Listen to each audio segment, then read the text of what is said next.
নমস্কার। সরস্বতী পুজো উপলক্ষে আমাদের যে প্রস্তুতি সভা তা ইতিমধ্যেই শুরু হয়ে গেছে। এই প্রস্তুতি সভায় আমাদের মধ্যে উপস্থিত ছিলেন কলকাতা শহরের লাইভ ব্যান্ডের একজন পথিকৃৎ এবং লাইভ ব্যান্ডের লাইভ সিঙ্গার শ্রী গৌতম জৈন। তিনি আমাদের মধ্যে উপস্থিত ছিলেন। আমাদের এখনও আশিস দাস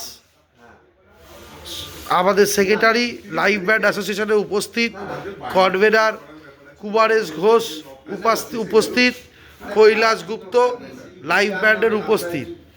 এরপর প্রশান্ত প্রধান, আমরা বলেছিলাম যে মিউজিক লাভার্স অ্যাসোসিয়েশনের সাথে রয়েছে, তো মিউজিক লাভার্স অ্যাসোসিয়েশনের ট্রেজারার প্রশান্ত প্রধান, সুমিত, ওরাও উপস্থিত আছে এবং মিউজিক লাভার্স অ্যাসোসিয়েশনের অর্গানাইজিং সেক্রেটারি শিল্পী ঘোষ, তিনিও আমাদের মধ্যে উপস্থিত আছেন।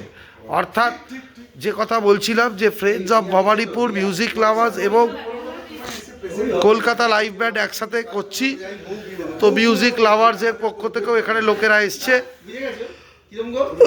ফ্রেন্ডস অফ ভবানীপুরও এসছে এবং কলকাতা লাইভ ব্যান্ড তো আছেই। এবং আমাদের মধ্যে আমাদের অন্যতম পৃষ্ঠপোষক সতীন্দার রায়জি, সম্পর্কের যিনি ওনার, তিনিও রয়েছেন।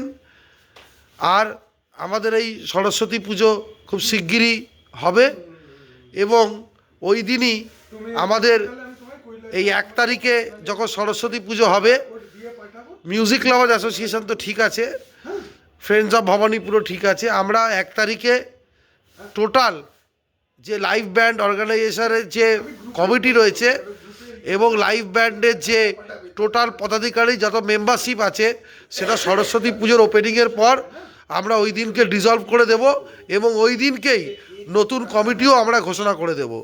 অর্থাৎ 1 তারিখেই আমাদের পুরনো কমিটি ডিসলভ হয়ে যাবে এবং নতুন প্রেসিডেন্ট, নতুন সেক্রেটারি, নতুন ট্রেজারারদের নামও আমরা ওই দিনকে ঘোষণা করে দেব।